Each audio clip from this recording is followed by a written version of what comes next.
నమస్కారం. ఘంటారావానికి స్వాగతం. ముందుగా ప్రధానాంశాలు. సోమశిల ప్రాజెక్టును పరిశీలించిన చంద్రబాబు. జలవనరుల శాఖ అధికారులతో సీఎం సమీక్ష.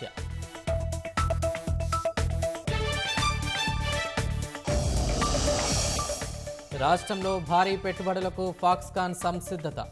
త్వరలోనే ఈవీ ఎలక్ట్రానిక్ పాలసీలు తీసుకొస్తామన్న లోకేష్.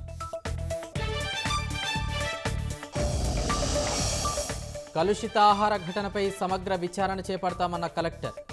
ఆసుపత్రిలో చికిత్స పొందుతున్న చిన్నారులకు పరామర్శ.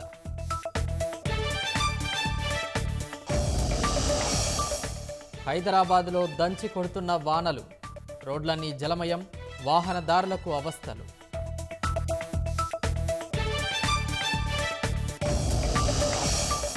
మహారాష్ట్రలోని అకోలా మార్కెట్లో నకిలీ వెల్లుల్లి దందా.